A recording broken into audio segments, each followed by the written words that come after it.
How you doing? This is Zach Allen. Let's go ahead and take a deep dive into how to shallow the club. What exactly your arms, elbows, stretches, everything that's going on so you can get to shallowing the club for good.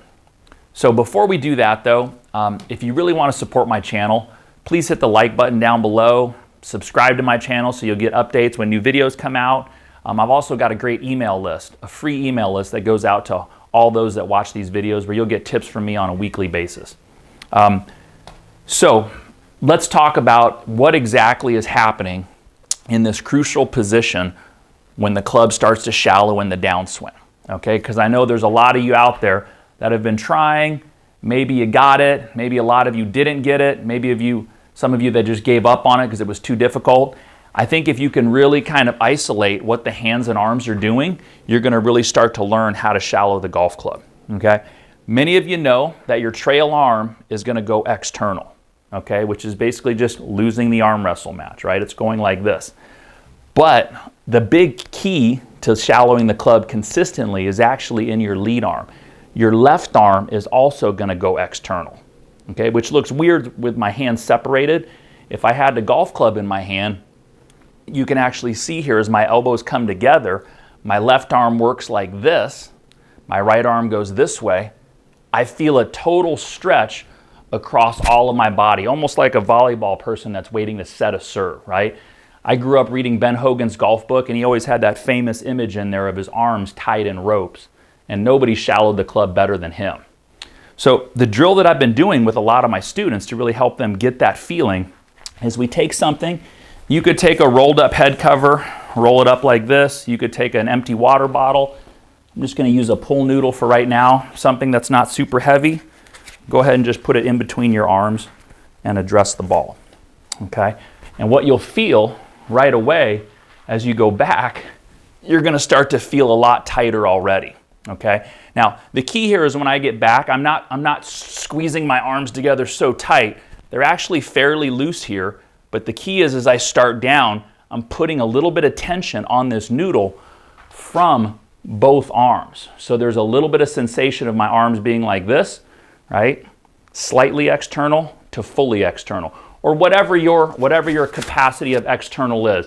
I can get my elbows pretty close. Some might not be able to get that close because their chest is a little broader or wider. You get as close as you can. The big key is anytime you get that stretch to occur, that stretch shorten cycle in transition, you're going to start shallowing the club and hitting the ball better. So wherever your stretch exists, that's great. Okay, so we get up to the top, and I start to initiate with my lower body. And it's hard, it's a very small movement, but I can see my elbows coming closer together. And as I get down to the hitting area, my arms have a totally different look. So there's a lot of people out there that are messing up shallowing the club by going like this, okay? So their right elbow has gone external, but my left arm has left my body and I've got disconnected. Okay, and they might even practice that way, but that's not really what occurs in the golf swing. Like I said, that left arm, as you transition, is literally working closer to your body, right? My arm is turning into my chest from that external stretch. There's a lot of you out there that are just pulling the club straight down and tilting back. Okay, so the club is coming down on a shallow path, but I'm going to run into trouble here. I'm going to have to stand up and throw the club head at the ball. So getting the exact sensation at the top is so crucial. It even affects the club face, right? There's some of you that go to shallow the club and watch my lead wrist. They're going to start to transition and open the face up.